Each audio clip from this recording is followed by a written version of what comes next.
Hello दोस्तों। आपने पिछले पार्ट मोहम्मद बिन कासिम और राजा दाहिर में देखा। राजा दाहिर जंग के मैदान में मारे गए और मोहम्मद बिन कासिम की मौत कैद खाने में हो गई। मोहम्मद बिन कासिम के बाद यजीद बिन कबसा को सिंध का नया गवर्नर बनाकर भेजा गया, लेकिन कुछ समय बाद उसकी मौत हो गई। राजा दाहिर के बेटे जय सिंह ने ब्रह्मणाबाद पर फिर से कब्जा कर लिया और अरब सिंध के पश्चिमी तटों तक सीमित रह गए।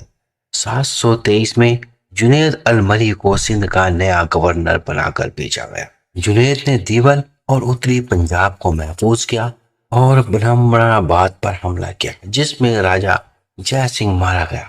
सिंध पर दोबारा कब्जा करने के बाद जुनैद ने भारत के अलग अलग हिस्सों पर हमला करने के लिए फौज तैयार की। सबसे पहले अल किराज कांगड़ा घाटी पर हमला किया। कांगड़ा घाटी को तहस नहस कर दिया। फिर जुनैद ने गुजरात, राजस्थान, मध्य प्रदेश के अलग अलग हिस्सों पर हमला किया। उसने मनमेड, मंडल, अलबेलामाल, बरूच, वल्लभी, उज्जैन, अलमलीबा, कासा, चित्तौड़, मेवाड़ पर हमला कर जीत हासिल की।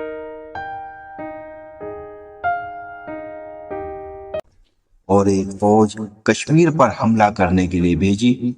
कश्मीर पर उस वक्त राज था ललितादित्य मुक्ति पिंड का।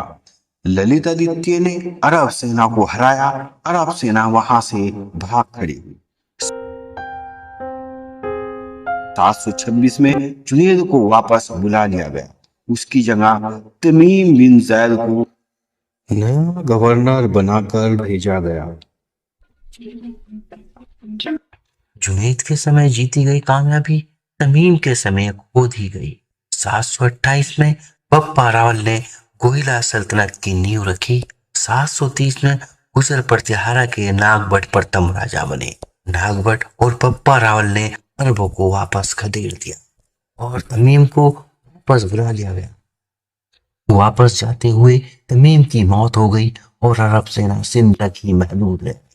731 में अल हाकम को सिंध का नया गवर्नर बनाकर भेजा गया। हाकम ने दोबारा जीत के लिए हमले किए, जिसमें कच्छ, सौराष्ट्र और संधेला में गुजर प्रतिहारा को हराने का दावा किया गया, लेकिन भारतीय स्रोत इस दावों का खंडन करते हैं। 733 में अल हाकम ने ब्राह्मणाबाद के करीब अल मंसूरा शहर बसाया, जिसका मतलब होता है विक्ट्रेस। 739 में अल हाकम ने दक्कन के चालुक्य सल्तनत नवासारी पर हमला किया। उस समय चालुक्य राजा थे विक्रमादित्य सेकंड। वहां पर अल हाकम को पुलकेशन ने शिकस्त दी। 740 में एक जंग में लड़ते हुए अल हाकम की मौत हो गई। 750 में अब्बासी इनकलाब ने उमैया सल्तनत को हटा दिया। उमैया सल्तनत की जगह अब्बासी सल्तनत ने ले ली। सिंध पर मूसा बिन काब का कब्जा हो गया। अब्बासियों ने खारकोटा कंट्रोल से पंजाब के कुछ हिस्सों पर कब्जा कर लिया और 758 से 770 के बीच गुजरात के बंदरगाहों पर कई हमले किए। 810 में दक्षिण कच्छ के बंदरगाह पर कब्जा कर लिया, लेकिन 840 में इसे वापस खो दिया। 842 में सिंध में बगावत हो गई और सिंध पर अब्बासी सल्तनत का कब्जा हो गया। अब्बासियों के गवर्नर ताहिर बिन हुसैन ने अल खुरासान पर कब्जा कर ताहिरी डायनेस्टी की बुनियाद रखी। हालांकि अब्बासी सल्तनत को ही मानती थी और उसके खलीफा को भी। 850 में गुजर प्रतिहारा ने कन्नौज पर हमला कर उसे अपने कब्जे में ले लिया और उत्तर भारत तक अपना राज्य बढ़ा लिया। 861 में ताहिरी सल्तनत पर साफ रेट का कब्जा हो गया। 871 में अब्बासी सल्तनत के 5 टुकड़े हो गए। 901 में साफरेट की जगह समानी सल्तनत ने ले ली। 910 में गुजर प्रतिहारा के महेंद्रपाल प्रथम की मौत के बाद 912 में गुजर प्रतिहारा सल्तनत कई रियासतों में बढ़ गई। बल्क में समानी सल्तनत का एक सालार बागी हो गया। समानी फौज को हराते हुए वह इसी पर सालार गजना पहुंचा। वहां के शासक लवीक को हराकर वह गजना का शासक बन बैठा। यह एक गुलाम के बादशाह बनने का सफर था।